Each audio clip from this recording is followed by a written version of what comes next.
मन को विचार के द्वारा दोष पैदा करके या इधर राग पैदा करके प्रभु की तरफ हटाओ। दूसरी बात ये, नियम की बड़ी मार मन पे पड़ती है।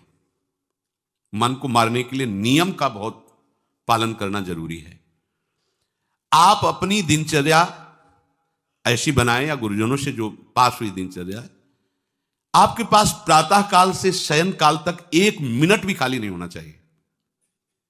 ये आप देख लो, जो अभी तक चर्चा हुई वो पूरे संसार में दोष दृष्टि करके भोगों के प्रति या प्रभु पे महत्व बुद्धि करके छोड़ दो, राग छोड़ो। वास्तविक कहीं सुख नहीं है। आप लोग देख लीजिए, विवेक से देख लीजिए, अभी तक सब वही करते रहे हो जन्म जन्मांतर। अब हमको मन की ये जो बलवान वृत्ति है, प्रमथन स्वभाव वाली वृत्ति है, इस पर अंकुश करना है। कैसे करना है? प्रातः काल जगने से लेकर शयन तक 1 मिनट भी आपका खाली नहीं होना चाहिए। आपकी दिनचर्या में होना चाहिए। नियमित दिनचर्या बनवा लीजिए या बना लीजिए अपने बड़ों से, अपने पूज्य जनों से पास हमारी ये दिनचर्या। जीवन में उसका उल्लंघन नहीं होना चाहिए। ऐसी दिनचर्या नहीं, कागज वाली दिनचर्या नहीं, आपकी वास्तविक दिनचर्या जो है वही होनी चाहिए। जिस समय जो आदेश हुआ है कार्य का, आपको उसी समय वही कार्य करना है। इससे मन तुम्हारा मरेगा। मन के अनुसार यहां क्या है कि रोज सुनते, आज नहीं सुनेंगे सत्संग, क्या है सुबह तक रोज वाणी पाठ में जाते, नहीं जाएंगे, 6 बजे तक सो रहे हैं, शाम की रात्रि तक, या जैसा, ये ठीक नहीं। चलो आज ऐसा कर ले, नहीं ठीक नहीं, जो नियम दिया गया वैसे ही चलो। अगर नियम से चलोगे तो उससे लाभ क्या मिलेगा? एक तो परमानंद की तरफ बढ़ रहे हो, दूसरी बात आपका मन मरेगा। मन नियम से मरता है। इस मन का स्वभाव बदल जाएगा यदि आप नियमवर्ती बनोगे। नियमानुवर्तिता से मन आपके अधीन होगा। नियम बनाओ आप। नियम अगर आपने नहीं बनाया तो परमार्थ की चढ़ाई पर नहीं चढ़ सकते हो। परमार्थ में आज तक उसी को लाभ मिला है जो नियम से चला है। किसी ने पूछा किसी से कि क्या नियम है आपके, तो उनका हमारे संप्रदाय में तो नियम है ही नहीं। गजब की बात कह दी। यहां का जो नेम है वो प्रेम से शासित है। प्राण चले जाएं पर वो नेम छोड़ सकते हैं? देखो ना, मन क्रम वचन त्रिशुद्ध सकल मत, नेम नहीं है। जो अब कह रहे हैं उसी के अनुसार जीवन चलाना है। प्रियालाल के सुख का नेम, प्रियालाल के नाम जप का नेम। प्रियालाल हमारे यहाँ कोई नियम ही नहीं, मतलब खाओ पियो पड़े रहो केवल से। आप समझो, समझ के बोलो, ऐसे किसी को मत बोलो। परमार्थ में आज तक जिसको भी लाभ मिला है नियम से चलने वाले को प्राप्त हुआ है। इष्ट आराधना में जो जो आपको नियम मिले हैं उनमें शिथिलता नहीं होनी चाहिए, और बहुत काल तक एक नियम में चलने वाले को सिद्धि प्राप्त हो जाती है। जिस स्थान पर, जिस आसन पर, जिस समय पर जो मंत्र जितना, वो नियम होना चाहिए। ऐसा नहीं कि आज 20 माला जप लिया तो कल 10 माला जप कर लिया तो 2 दिन जपा ही नहीं फिर आगे, ऐसे नहीं होता। एक नियमानुवर्तिता। 5 मिनट का भी अंतर आपके नियम में जब नहीं पड़ने लगेगा, नियमित नियत समय, यह संतों में देखा गया है। 6 बजे उठना, 6 बजे शयन, 6 बजे उनकी जो दिनचर्या, एक दिन अगर देख लो तो दूसरे दिन तुम कह सकते हो इस समय ये साधन कर रहे होंगे, क्योंकि उनका नियम है, वो वैसे मिलेंगे। बड़े बड़े महापुरुषों में देखा गया है। ये 2 बजे के जगने का समय तो मतलब जैसे लगभग विषयी पुरुष सब सोते हैं, ऐसे लगभग जो भगवत प्राप्ति की लगन वाले साधु 2 बजे जग जाते हैं सब। ये नहीं कोई आश्चर्य की बात नहीं है, हमने देखा है। गंगा के किनारे जैसे ब्रह्म 2 बजे शुरू हो जाता है, कुआं से जल अर्चना और सब दिनचर्या, गंगा नहाने के लिए फिर जाना, बाद में यहीं से स्नान करके फिर बाद में गंगा स्नान करने जाना। जो अनियमित साधन करता है, यद्यपि साधन अविनाशी, पर मन मरेगा नहीं, मन अधीन नहीं होगा, ध्यान रखना। अनियमित, नियमित, आज 1 घंटे बैठे, कल 30 मिनट बैठे, परसों 10 मिनट और फिर आगे बैठे नहीं 2-4 दिन, बिल्कुल नहीं, ऐसा नहीं। चाहे 10 मिनट से शुरुआत करो तो 11 होना चाहिए, कभी 9 नहीं होना चाहिए। और बार बार दिनचर्या का परिवर्तन नहीं होना चाहिए, मंत्र का परिवर्तन नहीं होना चाहिए, नाम का परिवर्तन नहीं होना चाहिए, खाने पीने का, शयन का, जगने का बिल्कुल नियत समय होना चाहिए मन को वश में करने के लिए। ये जो लोग ने कि जब जहां जैसे आया चिड़िया की तरह चुनते रहते हैं, कुछ लोगों को तो देखा है, यहां तो थोड़ा शासन है, सत्संग में भी बोतल खोली, एक एक घूंट ऐसे थोड़ी थोड़ी देर पर, अरे मर थोड़ी जाओगे, अमृत बरस रहा है भगवत चर्चा को, उसका पान करो। चिड़िया की तरह कभी ऐसे जेब में डाले, वो रंगीन पुड़ियों नहीं होती ऐसे थैली निकाला, भुजिया चवा दो पानी, ऐसे मर थोड़ी जाओगे। एक बार भोजन डाल दो, प्राण पोषण होता रहेगा, एक बार नहीं, दो बार नहीं, इसके बाद ज्यादा ये नहीं होना चाहिए, थोड़ा ये पाया, थोड़ा वो पाया, थोड़ा प्रसाद में मिले प्रणाम कर लिया, जरा चख लिया, रख लिया, जब प्रसाद पाएंगे तब पा लिया। बार बार खान पान से भजन में विक्षेप पहुंचता है। अगर मन को मारना है, भगवत प्राप्ति करना है, तो खान पान का समय, शयन का समय, शयन का समय मानो आप 9 बजे से 2 बजे तक, 9 बजे आप सैया पर होना चाहिए। 2 बजे आप सैया छोड़ ही दो, नींद आई हो या ना आई हो, इससे कोई मतलब नहीं। नियम सो नियम, ये नहीं आज रात में नींद नहीं आई तो आज सो लेते, नहीं, उठो तुरंत आपकी दिनचर्या। अपने लोगों ने अभ्यास जब किया ना, तो उसमें यह नहीं कि जग के विचार करना है कि उठना है, जे ही घड़ी पर दृष्टि गई, आज तक भगवत कृपा से कभी अलार्म नहीं लगाया, बचपन से लेके अभी तक। मिले ही ले घड़ी तो अलार्म के लगाए, गग्गा के लिए घड़ी लेके कौन घड़ी देगा, गरीब किसानों के। एक समय निश्चित 5-10 मिनट के अंतर की बात नहीं कहते, तुरंत वस्त्र हटाओ, तुरंत। ये नहीं कि ओढ़ के ध्यान करेंगे, वो ध्यान नहीं होगा, वो सो जाओगे। वो पहले अगर सर्दी के समय हटा दिया, ऐसे खुले बैठो, ठंडी लगेगी, अब नाम जप करो जितनी देर तुम्हारा नियम हो, नहीं तो चलो अपना शौच स्नान पवित्रता। फिर उस शयन वाले आसन पे ना बैठे, अगर फिर नहा धो करके बैठ जाओगे तो एक नींद पूरी और हो जाएगी उसमें। और प्राय लोग यही करते ना कि पहले तो बोले नहाने धोने की जरूरत नहीं, नाम जप कर लेंगे, उसी में बैठे। ओढ़ के अगर बैठ गए तो सूर्य उदय हो गए, कितने नाम जपा उनको खुद पता नहीं, क्योंकि वो कम्बल की उसमें, या नहा के जल्दी से उड़ के बैठ गए फिर सो गए। ऐसे साधना नहीं होती। स्नान करने के बाद फिर आसन में बैठ के बहुत साधारण अवस्था, ऐसा नहीं कि खूब गरम गरम कम्बल ऐसे ओढ़, नहीं, ठंडी लगनी चाहिए, शांत बैठ, आंख खुली, ध्यान नहीं करना चाहिए, आंतरिक ध्यान करो। आंख मूंद ली ना तो सुषुप्ति में पहुंच जाओगे। ध्यान पूर्वक ऐसे, जैसे चातक स्वाति की बूंद को निहारता है, भागवत में आया कि कैसे सुरता होना चाहिए, वक्ता के प्रति चातक दृष्टि से देखते हुए, एक एक शब्द श्रवण इंद्री से वो पान कर रहा है, ऐसे शांत तो एकदम देखते हुए ऐसे पान। श्रुता सोई परम सुजान, सुनत चित रति करे। आपके वस्त्र पहनने का ढंग, चलने का ढंग, बोलने का ढंग सात्विक होना चाहिए। सोमवार को अमुक रंग का, मंगल को अमुक रंग का, बृहस्पति को अमुक रंग का, ऐसे चलने की भी अलग अलग स्टाइल, अलग अलग से डालना का। अगर भगवत प्राप्ति करनी है तो सात्विक, सात्विक चाल हो, सात्विक भाषा हो, सात्विक वस्त्र हो। इनका भी बहुत प्रभाव पड़ता है, वस्त्रों का भी प्रभाव पड़ता है, चाल का भी प्रभाव होता है। अभिमान की चाल देखना, छाती में हड्डी हड्डी पर फैला के चल रहे मानो सूरवीर है, हाँ, जांघ में मांस नहीं है, केवल पैंट ही पैंट दिखाई दे रहा है, बात ऐसा अभिमान है, ऐसे टांग चला मानो। ये सब नहीं, सात्विक वृत्ति से चलो, सात्विक कपड़े पहनो। ऐसा नहीं कि अब लाल ही पहनना है तो अमुक कंपनी का आना चाहिए, लाल रंग का या पीले रंग का। कितने का स्वेटर, बोले 1,70,000 का है। अपना जीवन सात्विक हो, सात्विक वस्त्र भी वस्त्र, और हमारा चलना भी सात्विक हो, हमारा बोलना भी सात्विक होना चाहिए। अब इसके बाद उपासक को देखो, ये तो नियमावर्तिता हुई, अपने मन के ऊपर हर समय दृष्टि रखनी। उपासक शब्द इसीलिए है, विषयी पुरुष नहीं रख सकता।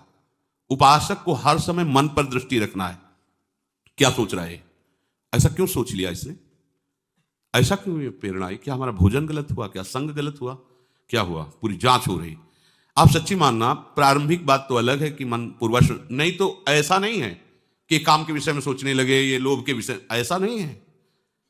आपका संग गलत हुआ, आपका दर्शन गलत हुआ, आपका गलत श्रवण हुआ, भोजन गलत हुआ, तो ही हो सकता है। नहीं, ऐसे नहीं कि भगवत चिंतन की धारा में बीच में काम आ जाए, बीच में क्रोध आ जाए। प्रारंभ में तो ऐसा होता है, लेकिन आगे बढ़े हुए उपासकों को फिर ये दिनचर्या में अपनी जांच करनी, क्या गलत हो गया, आज क्या खाया जो हमारे मन में ऐसे विचार आ रहे हैं, आज किसका संग किया जो हमारे मन में ऐसे विचार आ रहे हैं। यद्यपि बड़ा कठिन है मन की जांच करना, क्योंकि हम मन ही बने हुए हैं, तो जांच क्या करेंगे। जांच तो वो कर सकता है जो थोड़ा मन से अलग हटा है ना, दृष्टा भाव देख रहा है मन को, हम तो मन ही बने हुए हैं। जो चाहता है वो हम चाहते हैं। देखो ना, बहुत बातचीत से समझ में आता है। आज हमारी ये खाने की इच्छा है, आज वहां जाने की इच्छा है, तुम्हारी थोड़ी, वो मन की है। थोड़ा अलग हट करके देखो, फिर उसमें निर्णय करो सही है या गलत। जो जो विचारों में आप सपोर्ट दे देंगे वो मन के संस्कार बन जाएंगे। आप सपोर्ट नहीं देंगे तो संस्कार नहीं बनेगा। ये बहुत खास बात है। जब आप भजन में बैठे हो, साधन में, या चलते फिरते उठते बैठते, ये जो शास्त्र विरुद्ध गंदी स्फुरणा दे, आप बिल्कुल इसको सपोर्ट मत करना, नहीं संस्कार बना देगा। फिर वो आपके न चाहने पर भी आपको परेशान करेगा। और यदि आप बिल्कुल उदासीन रहे, जैसे पागल आदमी पीछे बोलता चला जाए, आप कुछ मत बोलो, वो दूसरी दिशा में चला जाएगा, ऐसे ही मन शांत हो जाएगा आपका। ये आपको फेंकता, आप परेशान मत होना, ये फेंकता रहेगा जो उसने जमा किया है, फिर शांत हो जाएगा, फिर नष्ट हो जाएगा, उसका विषय स्फुरण नष्ट हो जाएगा। अगर कहीं मन भगवत संबंधी सलाह दे तो उसको दुलार करना चाहिए, सराहना करें, वाह आज आपने बहुत सुंदर बात। मन आपको कभी कभी अच्छी सलाह दे, और जहां आपको बुरी सलाह देने लगे तो फिर उसको धिक्कार दो कि प्रभु से बढ़कर तुमको ये लगा, प्रभु के नाम रूप से बढ़कर लगा। अंदर होना चाहिए, बाहर भले मत। ऐसे हो गए ना, वो सुधरने लगेगा। बस ये अच्छे से ध्यान रखो, जब ये गलत प्रेरणा करे तो या तो एकदम उदासीन, और या फिर इसको डांट लगा दो, प्रभु की तरफ चलना है, क्या गंदी बात अंदर। नहीं नहीं, अभ्यास से मन असत कार्यों को छोड़कर भगवत कार्यों में लगने लगेगा। धीरे धीरे जब इसको स्वाद मिलेगा तो पूरा का पूरा ये आपके अधीन होने लगेगा। ऐसा नहीं है कि मन वश में नहीं, मन वश में की वश की बात, मन की ताकत नहीं होती कि विषयों में चला जाए। आप करके तो देखो भजन, नहीं ऐसा होता तो पूरा जीवन बर्बाद हो जाए। फिर जो मन ही वश में नहीं होता फिर क्या, नहीं ऐसा नहीं। पूरे जीवन को पढ़ा है। साधु की सबसे बड़ी पढ़ाई मन की होती है, वो मन को पढ़ता है, पूरे जीवन मन को पढ़ा है, उसने देखा है मन, अब क्या परिवर्तन, अब क्या परिवर्तन, अब क्या स्थिति, अब क्या स्थिति। सच्ची मानिए, एक दिन मन मनमोहन बनकर के अनुभव करा देता है। कहीं और अनुभव नहीं होता, इसी में अनुभव होता है। निहाल कर देता है, धन्य धन्य कर देता है। बस इसके असत वासनाओं, असत चेष्टाओं, असत स्फुरणाओं का आप साथ न दें तो ये आपसे अलग हो नहीं सकता, ये भगवदानंद में डुबो देगा। इसे अधिक से अधिक भगवत चर्चा सुनाओ, इसे अधिक से अधिक प्रभु की छवि के दर्शन कराओ। देखो, भरो, मन में भरो, खूब भगवत चर्चा करो। प्रभु की श्री विग्रह, आप जिस कमरे में शयन करते हो उस कमरे में कहीं भी कोई सांसारिकता नहीं होनी चाहिए। परिवार की फोटो या किसी अन्य आकर्षणकारी वैभवशाली की फोटो, ऐसा नहीं। या कोई अपने आराध्य देव गुरुदेव संत भगवान, एक से एक भगवत प्रेमी महात्मा, उनकी संतों की छवि, प्रियालाल की छवि, जिधर जिधर दृष्टि जाए भगवत स्मृति में लगा दे। उठते बैठते अपना तो कमरा अंदर से ऐसा ही होना चाहिए। पूरे कमरे में नाम लिख लो, राधा राधा राधा वल्लभ सिंह, राधा राधा राधा राधा, या लिखी हुई टांग, बहुत आपको लाभ मिलेगा। जिधर अब राधा राधा राधा, अखंड स्मृति। और उस जो आपका वास्तविक साधन कक्ष हो, शयन कक्ष हो, अगर ऐसा हो जाए तो बहुत बढ़िया है। अन्य का प्रवेश ना हो, कोई भी हो, सदगुरुदेव की सिवा, आराध्य देव की सिवा, उसका आप देखना, इसका बहुत बड़ा प्रभाव होता है। कई बार इस बात का अनुभव हुआ कि जैसे बाहर मन विक्षिप्त हो गया किसी बात से, किसी उपासक से, और जे भी एकदम जैसे एकदम बदल गए व्यक्ति, और भजन बड़ी तीव्रता से होने, क्योंकि वहां परमाणु भजन के वो भागवती कक्ष होता है। इसके लिए भाई जी ने भी सावधान किया। अगर ऐसा हो जाए तो, मान लो असुविधा है तो कोई बात नहीं, अगर ऐसा हो जाए कि भगवत मार्ग के पथिक का जो वास स्थल है, जहां वो शयन करता है, बैठता है, उसमें संसारिक पुरुषों का प्रवेश ना हो। इसलिए हो सकता शब्द लगाएगा, एक ही परिवार में रहते हो, आप ऐसा झगड़ा करोगे कि हमारे कमरे में ना जाए कोई रिश्ते नातेदार या अन्य परिवार के सदस्य, कठिन हो जाएगा। अगर हो सकता हो तो भगवत प्रेमी महात्मा के सिवा, भगवत भजन करने वाले के सिवा प्रवेश न हो। तो आप देखोगे उस कमरे में ऐसी परमाणु आ जाएगी कि आपका मन वहां प्रवेश करते ही भजन में लगने लगेगा, बड़ी शांति का अनुभव होगा। इसे खूब भगवत चर्चा सुनाओ, भगवत चर्चा करो, और भगवत श्री विग्रह के दर्शन कराओ, बड़ा लाभ मिलता है। जैसे आप जहां शयन कर रहे हो, सामने अगर अपने आराध्य देव की छवि हो ना, बार बार बार बार दर्शन का शौक, और कभी कभी तन्मयता एकाग्रता करते हुए अगर शयन कर जाओ तो स्वप्न में वही छवि के दर्शन करते हुए पाया जाता है। एकाग्रता का बड़ा महत्व है। अगर आप नाम में एकाग्र करके सो जाओ तो आप देखो जगते समय आपके वही नाम चलता मिलेगा। मन के कहने में कभी अपने आप को मत फंसाओ। मन लोभी, मन लालची, मन चंचल, मन चोर, मन के मत चलिए नहीं, ये पल पल में कुछ और, ये भटकाता रहता है। जब तक ये प्रभु की तरफ आपको प्रेरित ना करे तब तक इसको अपना दुश्मन मानकर इसका विरोध ही करते रहिएगा। मन का जैसे अपने दुश्मन के प्रत्येक कार्य पर निगरानी करने वाला दुश्मन के प्रहार से बच जाता है, क्योंकि हर क्षण वो सावधान रहता है, वैसे ही जो उपासक मन पर नजर रखकर इसे दुश्मन के भाव से देखता है वो सावधान रहता है और मन के प्रहार से बच जाता है। जहां कहीं ये उल्टा आपको ले जाने के लिए करे, बस इसकी सुनना नहीं, बिल्कुल इसके विरोध में हो जाना। ये बड़ा बलवान है पर तुमसे बड़ा नहीं, ध्यान रखना, ये तुम ही से बलवान है, तुम ही से खा पी के तुम्ही को पटकेगा अगर इसके अनुकूल रहे। और अगर आप अपने, तो ये इसकी ताकत नहीं आपको गिरा दे, क्योंकि बिना सपोर्ट के आपके कुछ नहीं कर सकता। पक्का आप सपोर्ट मत कीजिए, ये आपका कुछ नहीं बिगाड़ेगा, पर इसका स्वभाव है कि एक क्षण में अपने अनुकूल कर लेना। जहां दिखाया कि हम आपको ऐसा सुख प्रदान करेंगे, जल रहे हो ना, अभी आनंदित हो जाओगे तो आप दस्तखत कर दोगे, जी बस वो ले गया। आपके दस्तखत के बिना कुछ नहीं कर सकता। कई बार इससे उपासक को हारना होगा, क्योंकि बताया नहीं दस्तखत करवा लेगा, पर तुम साहस मत छोड़ना इसके परास्त करने का। सैकड़ों बार ये हराता है। सच्चा उपासक वही है कि गिर करके, हार करके भी उसको हराने का उत्साह ना छोड़े। ये हरा देता है, बहुत बार हरा देता है, क्योंकि पूर्वाभ्यासी बहुत दांव पेच जानता है, हमको अपने अधीन किए रहता है। कई बार तो ऐसे ढंग से हराता है कि समझे नहीं आता कि मुझे हरा रहा था क्या। जब हार गए तब लगता है हाँ हार तो गए, इसका मतलब हमको हरा रहा था। हिम्मत मत हारना, जीत तुम्हारी होगी, क्योंकि तुम प्रभु के सीधे अंश हो और ये तुम्हारी ताकत से बलवान हो रहा है। दृढ़ता से लड़ो तो दिन दिन तुम्हारा बल बढ़ेगा और मन का बल घटेगा, और यदि इसका सपोर्ट करते रहोगे तो इसका बल बढ़ेगा, तुम्हारा घटेगा। तुम इस पर जिस दिन विजयी हो गए तो ये मन मन न रहकर श्री कृष्ण हो जाएगा। पर ध्यान रखना, ये बहुत चतुर है, ये कभी डरवाएगा तुमको फिर अपने अधीन करेगा, ऐसा ही होता है। कभी फुसलाएगा, कभी लालच देगा, कभी बड़े सुख का प्रलोभन देगा, परंतु तुम इसके धोखे में मत आना, भूल कर इसका विश्वास न करना। अपनी हिम्मत टूटने न पावे, लड़ने में कमी ना होने पावे, इससे लड़ाई लड़नी।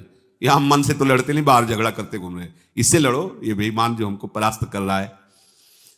अंत में आप देखोगे आपकी आज्ञा पर खड़ा हो जाएगा हाथ जोड़, आप जैसा ये विश्वासी सेवक बन जाएगा। मन को कभी निकम्मा मत रहने दो। अब तो सब हो गया, वाणी पाठ भी हो गया सब, 3 घंटे तो कोई बात है नहीं, 3:30 बजे शाम के जाना है। 3 घंटे में वो इतना मसाला एकत्रित कर देगा कि 3 महीने में तुम सत्संग के द्वारा उतना सामग्री नहीं एकत्रित कर पाओगे उसको हराने के लिए। बहुत चतुर है, इसको खाली मत रहना। एक आदमी ने भूत सिद्ध किया, भूत सिद्ध हो गया। भूत ने कहा कि काम बताओ हमें, अमुक काम, एक क्षण में कराया, और बताओ। और क्या बताएं? बोले काम नहीं बताओगे तो उठा पटक देंगे तुम्हें, हम तुम्हें मार देंगे हम। वो जो भूत सिद्ध करने के लिए मंत्र दिया था वो गुरु के पास गया, बोले महाराज वो तो कह रहा मार डालेंगे अगर काम नहीं बताओगे। ठीक है, एक लंबा बांस खड़ा कर दिया और कहा इस भूत को आदेश करो, इस पे उतर चढ़ो, जब तक हम कोई काम ना बताएं तो यही तुम्हारे ऊपर का विषय। बस ऐसे ही मन भूत है, उठाक पटक देगा आपको किसी न किसी विषय में। इसको काम बताओ, क्या राधे श्याम राधे श्याम राधे, चढ़ते उतरते रहो, इसे नाम में चलते रहो। जब और कोई काम होगा तो बताएंगे, चलो सेवा कर लो, बाड़ी पाठ कर लो, नहीं है ना राधे श्याम राधे श्याम राधे श्याम। पक्का समझो भूत है, मार देगा तुम्हें। अगर राधे श्याम रूपी बांस में इसे चढ़ाओगे, उतारोगे नहीं तो पटक देगा किसी न किसी विषय में, फिर छाती जलेगी, दिमाग खराब होगा, डिप्रेशन में पहुंच जाओगे। ये ऐसे ऐसे कर्म करवा देता है कि लगता है अब भी इसकी जरूरत है। प्रभु के होके, प्रभु का नाम जप करके, प्रभु के मार्ग में अब भी इसकी जरूरत है। जो तुमने किया, जो तुमने सोचा, जो तुम सोच रहे हो, इसकी जरूरत है। बहुत सावधान, नाम कभी छूटे ना इसको उसमें। ये निकम्मा मन बर्बाद कर देता है। निकम्मा रहोगे तो इधर उधर की बातें सोचेगा। एक और बात बता दें, जब तक नींद ना आवे तब तक लेट करके भजन मत करना। किडनी थोड़ी खराब है तुम्हारी कि तुम्हें बैठने में परेशानी। अपने लोगों ने ऐसा किया है कि अब जैसे रात्रि में है माला लेके बैठ गए, अब नींद नहीं आ रही है तब तक माला चल रहा है, भजन चल रहा है, जब नींद आने लगी धीरे से लेट गए, माला छाती में रखा है, अगल बगल कोई अपने माला में ही है। अब लेट करके कि नींद का इंतजार, तो नींद तो आए कि ना आए, लेकिन ये क्या क्या प्रोग्राम आ जाएगा वो आप देख लो।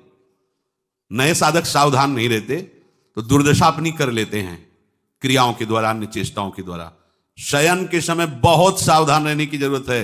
दिन भर तो आपको ऐसी सेवाएं मिली हैं, ऐसे साधन मिले हैं जो भगवदानंद में डुबोने के लिए पर्याप्त हैं, लेकिन जो आपका पर्सनल समय है उस समय आप सावधान रहना। अब आप फुर्सत में लेट के, जे भी फुर्सत सोच के लेटे कि सब हो गया, अब उसका प्रोग्राम शुरू मन का। अब आपकी इधर उधर चित्तवृत्ति, फिर मोबाइल जो पास है तो फिर क्या कहना है, मन को तो मानो अमृत मिल गया, वो आपको प्रेरित करेगा। जहां आपने कोई गेम ये वो नौटंकी नाटकी, जहां बस उसको मसाला मिल गया वो आप काफी है, वो आपको ऐसी जगह पहुंचा देगा कि सुबह दिनचर्या में हाजिर नहीं हो पाओगे। कहां है वो? बोले अभी तो आया ही नहीं वो। क्यों? मन ने उसको परास्त कर दिया, इसलिए नहीं आया। बहुत सावधान। ये निकम्मा रहेगा तो बुरी बुरी बातें सोचेगा। खास बात है दिन भर सावधान रह सकते हो माना, लेकिन शयन के समय जब आप अपनी सैया पे गए, अब होश ठिकाने रखो, बिल्कुल सावधान।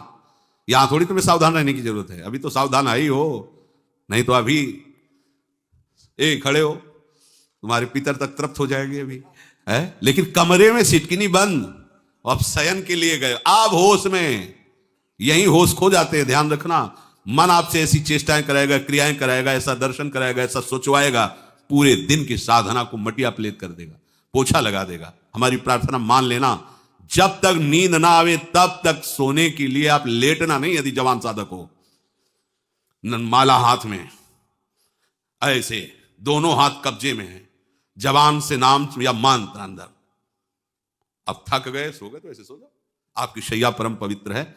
और अगर घंटा 2 घंटा इंतजार नींद का, तो पक्का वो भ्रष्ट करा के रखेगा, पक्का। हमारी बात लिख लो।